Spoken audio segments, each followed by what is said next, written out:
Prometheus from 2012 has a ton of deleted and extended scenes, including an alternate opening and an alternate ending.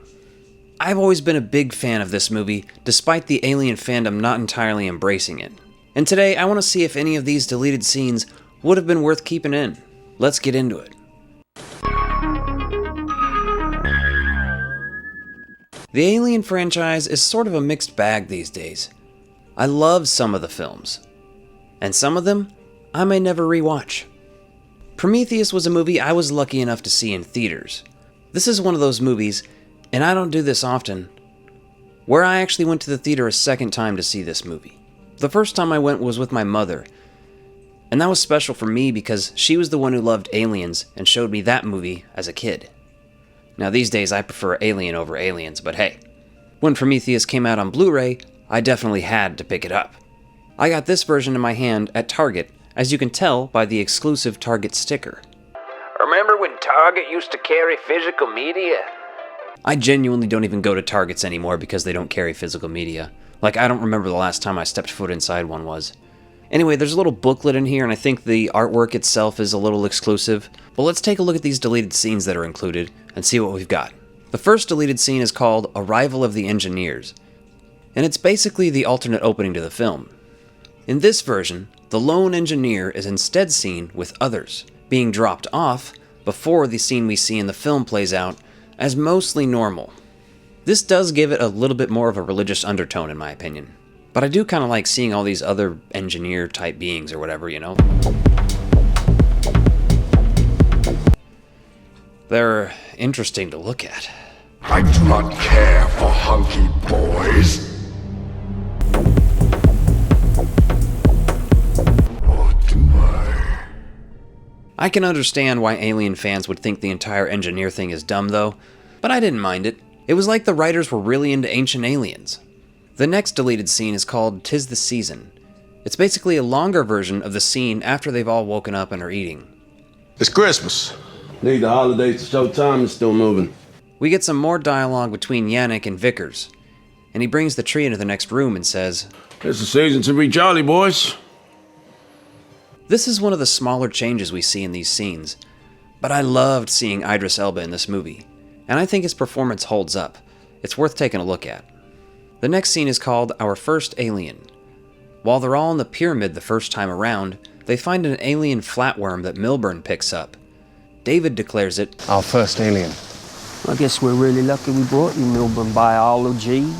For timing reasons, I can see why you'd cut this. It's not really adding much. You could maybe argue a little context to the situation, but This isn't a scene I would argue should have been kept in the movie. In the next scene, Milburn and Fiefeld, while walking the tunnels, find a skin. It's kind of reminiscent of the scene in Alien where Harry Dean Stanton finds the alien skin. It's kind of spooky and short, but again, not entirely necessary to keep the story moving forward. The next scene is called We're Not Alone Anymore. After they're back from the exploration of the pyramid, Shaw gives a speech to celebrate their findings and makes a toast. Meanwhile, Holloway is in the background, moping around. She confronts him and asks him what's wrong, and he replies, They're all dead. So that means that we are alone. He's basically mad that they don't get to talk to the engineers, and he's drinking and acting out. But that's nothing compared to how he's going to act in this next scene. This one's called Strange Bedfellows, and it's the original version of the scene where Shaw and Holloway have a more combative conversation. Maybe to ask him why he took your father. Which ultimately made Holloway less sympathetic than they wanted, and it ended up being reshot months later to capture a more romantic approach. In this scene, she's watching the recording from the pyramid, and Holloway wanders in drunk. He doesn't care about what they found, and he doesn't want to listen to anything she has to say. Somehow they still end up banging in this version, so if that was left in, it would maybe be the most unrealistic part of the movie. The scene is honestly much better in the theatrical cut for those reasons. This one just makes him look super unlikable, and it would be like, sure, yeah, kill him. Get it over with. Next is a scene called Holloway Hungover, which is an extended version of the scene before they head back out the next morning. It shows more of them together after he sees the worm in his eye. It's pretty short, and I would argue that this part only seems necessary if the scene before was the deleted original scene with him being a dick. When we see him approaching in a loving way, we kinda don't need this version. Another scene called David's Objection shows more of his clash with Vickers. So while she's suiting up to go intercept Holloway, she's berating David over the radio. I can't see you, but I know you can hear me, you tin can. Now report. Yes, Miss Vickers. And I feel like the insults they use for robots in these movies, and Terminator and stuff like that, will become very useful as generative AI slop becomes more prevalent. The next scene is called Yannick Fills Vickers In. They filmed that? Oh, I see. After Holloway's death, Vickers is visited by Yannick in her quarters, where he tries to help her calm down. They have a discussion where he reveals his military past, and specifically, one event that reminds him of their current situation. Those engineers, they made something they shouldn't have. And they spilled it.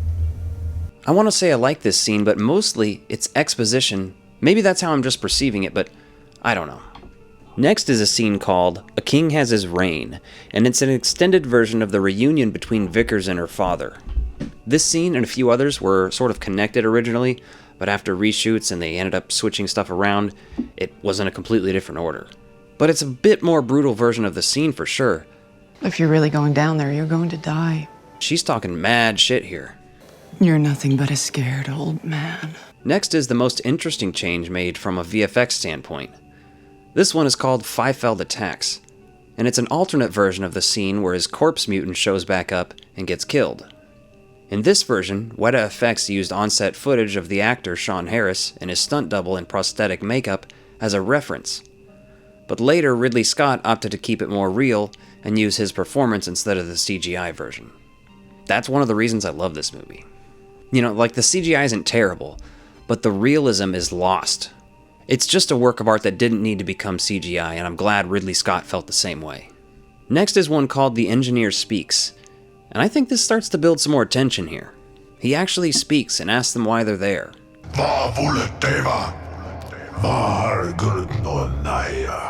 He responds and asks them why Waylon wants to live forever. And I think ultimately this is why he tears David's head off and smacks Waylon with it. It stands to reason that the engineer would listen to the words he's saying and briefly attempt to communicate before just wiping these people out like chess pieces. He's going to sacrifice himself.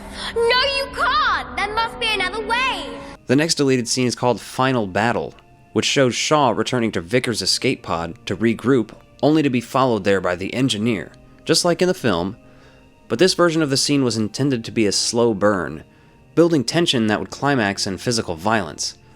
Honestly, I can't decide which version I like better. I think there's a middle ground somewhere that's better than both, because I think maybe this version goes on a little too long at the beginning and kills the tension, while the theatrical version doesn't have any of that tension build up. But I'm also not sure if it needs that, because once she opens that door and those tentacles come out, the tension has peaked and quick. The next extended scene is about the engineer's homeworld, sort of, and features more dialogue between Shaw and David. It really just adds the phrase paradise in here. Where did he come from? There is no direct translation, but paradise. Which is possibly why it was taken out. The film was originally titled Paradise, and was shot under that title as well. I want to go where they came from. I want to go to paradise. So nothing's really lost by cutting that out. Overall, I think some of these have elements that could have benefited the film and the story, and some of them are just inconsequential and didn't need to be left in. But I want to know what you guys think, so let me know in the comments down below. Love to hear from you.